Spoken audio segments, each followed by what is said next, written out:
Alright guys, so today's video I'm going to take a little bit different approach with, because Sennheiser used to be one of those companies that I was pretty tight with, and when I first started reviewing products, they were one of the first ones that sent out a lot of things for me to test. And in fact, they even sponsored some of my videos, and then one day I reviewed a mic of theirs, and I didn't give it a favorable review. I had some issues with it that I pointed out on the channel. And then it was like radio silence from then. I didn't get any products from them. I didn't get any response from them. It was almost like as soon as I had something negative to say, they immediately just kind of disappeared. And that's kind of been the relationship with Sennheiser for many, many years now. Anything that I've covered from them, I've actually purchased myself. I have liked some products. Sennheiser has some of my favorite products, and that won't change anything just because of a relationship. But anyway, Sennheiser released the HDB 630. Now, as much as I am a huge fan of wireless headphones, I started watching reviews and seeing what people had to say, and they were all rave reviews. Everybody was talking about how great they were. And this is from like creators that I watch, creators that I'm friends with, and a lot of creators that I definitely respect their opinion. So I bought into the hype. I wanted these headphones. I wanted to test them out. Now, this is a pretty expensive pair. It does come in at $500.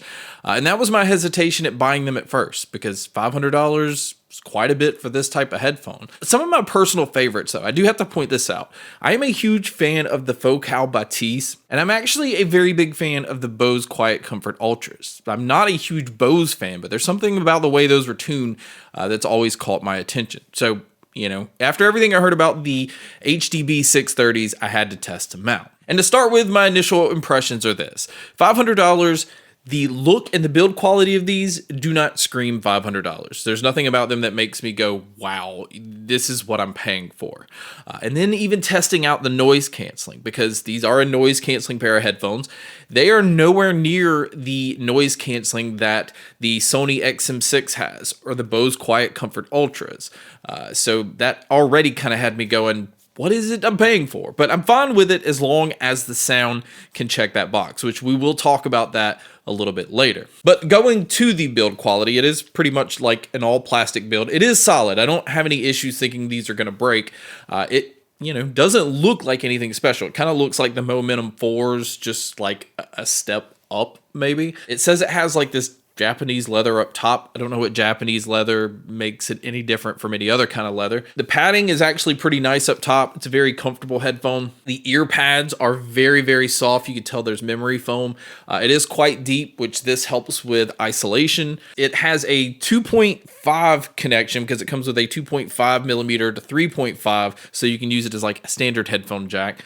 There is a USB-C connection, which you can also, use in wired mode for lossless audio.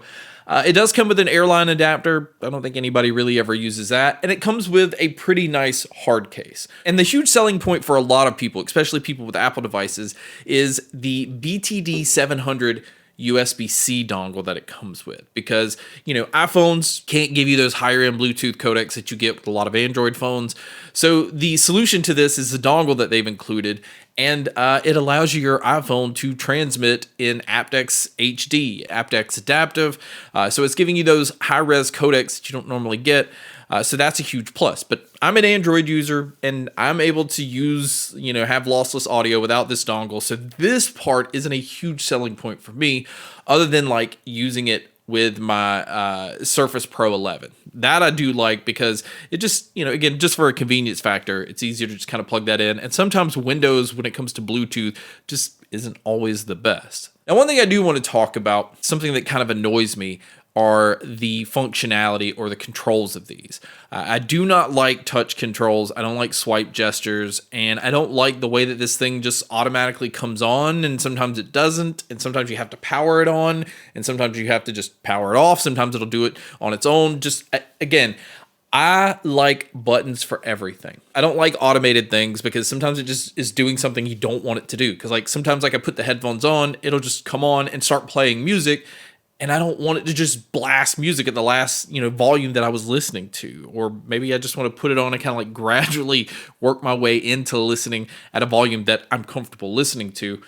So I don't like the controls. The controls work fine, but even I noticed like laying in bed, if I'm laying in bed listening to these and like I stretch and maybe my arm hits the side of them, it just pauses the music. And I don't want it to do that. That's obviously not what I was trying to get it to do. So I wish that it was just all physical buttons for controls. But I am happy to say, though, that you do get control over everything out of the box.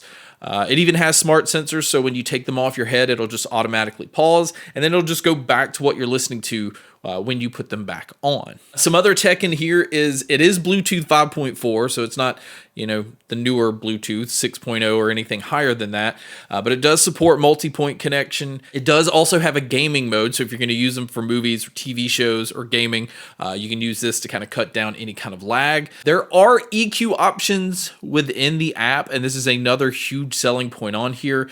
Not the pre-built ones. There are some of those. You can go in and use like a 5-band, I believe, equalizer to kind of, dial some things in that you want. But the huge selling point on this, at least for a lot of audiophiles, is the parametric EQ that it has, because this allows you to really dial it in the way that you want. And you really have to kind of learn this because you have control over everything. This is kind of like being your own sound engineer of the headphones themselves. Like if you were to build your own headphones, this is essentially what you would be behind to kind of pull in and, release this and move this around and adjust this to get it to sound exactly like you want it to. But we'll talk about a lot of this a little bit more once we get into the sound. But that is a huge selling point on these headphones.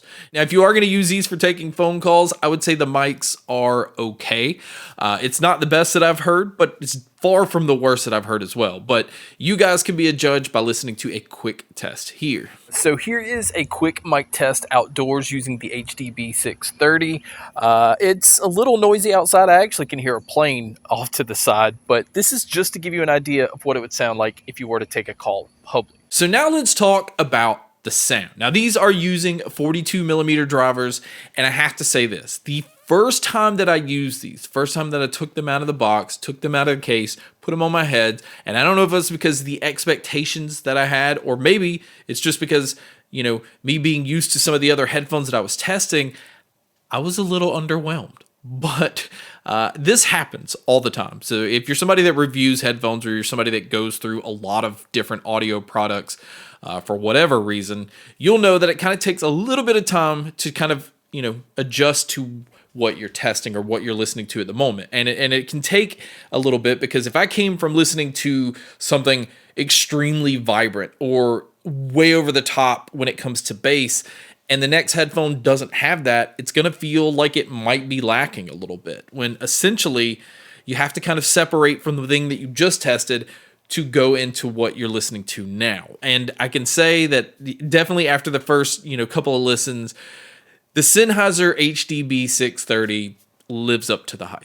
The sound on these are absolutely fantastic, and it's fantastic just the way that it's tuned out of the box, which is in its neutral setting. Now, I'm not somebody that talks about measurements or anything like that, but I will put something up here so you can kind of see the way that they did tune these, and you can see that it kind of falls into this safe territory. It falls into what people usually think is great bass and great treble, and it's trying to play it safe in there. Again, kind of that neutral tuning, but it is far from flat. It's far from neutral as in, a lifeless sound, because that is definitely not what these are. But if you compare them to like the Momentum 4s, it's not as dynamic as the Momentum 4s. And that's on purpose. The Momentum 4s, I think, is more like a consumer-friendly headphone, the way that it's tuned, where I feel like the HDB 630 is meant to appeal to audiophiles or people that, don't want the sound way too colored out of the box. But again, it still is. Like, these do not lack low end. They definitely don't lack details. Mids, I really enjoyed with these. I think that's what I had the most fun with listening to these, is just the way that it pulls out vocalists and the way that you can hear different characteristics. The treble has a nice brightness to it, where, again, the crash of the cymbals, a lot of the little subtle details you can hear very well. And as a bass head, I was actually impressed with these, because if the song called for it, this one definitely can deliver when it comes to the low end. Now, there is a bass boost that you can turn on. I will say in the noise canceling, if you do turn the noise canceling on, it gives it a little extra oomph. But I honestly like listening to them with the noise canceling off. I feel like it opens up the sound a little bit more. The noise canceling, I feel like, kind of starts to isolate you a little bit. So the noise canceling definitely plays an effect on the sound, even though companies are trying to do what they can to not be affected, but it definitely does. So the overall tuning with the neutral setting, I was very happy with. But I did go in and play around with the parametric EQ. I did want to brighten it up just a tad and, pull out just a little bit more punch just in some songs that I was listening to. But I still think just leaving it neutral, going through my whole music collection, I would be extremely happy with just leaving it at that. So I don't feel like a lot of the tuning is necessary, but I know that is a huge selling point with these headphones. And then when it comes to the sound stage and the sound imaging, like I touched on, if the noise canceling is on, it feels a little more closed in. But with the noise canceling off, I still felt like I was in a pretty large room. And this pair absolutely has no issue being able to tell where different sounds are coming from. So my overall opinion is this. If you're looking to spend about $500-ish in noise canceling headphones, if noise canceling is your top priority, this is not the pair that I would recommend. It does not come close to the Bose, any of their series, and it doesn't come close to the Sony XM lineup. It doesn't. And again, that could be for a reason, because once you start having noise canceling to that level, it really does affect the sound quality, usually in a negative way. But if you're looking just strictly for sound quality and you're looking for something that is premium-ish looking, the HDB 630 is a hell of a buy. I honestly think these are fantastic. But to be clear, I didn't pay full retail for them. So I kind of feel like I got them at a bargain. I saw that Best Buy, one of the Best Buys I was close to, had an open box version. So I actually picked them up for only $320. And at that price, it's a no-brainer. $500 becomes a little bit trickier because there are pairs like the Focal Batiste, which I think sound quality-wise definitely competes with these. They don't noise canceling; it's about the same. But if you're looking for noise canceling in that price range, you have better options. But sound quality-wise, this is definitely one of the best. It's actually probably the best that I've heard next to the Focal Batiste. So that kind of shows you how I feel about that. But guys, that wraps up my video on the Sennheiser HDB 630s. Thank you so much for checking out this video. Thank you so much for checking out all the other videos. And as always, make sure to stay tuned for more.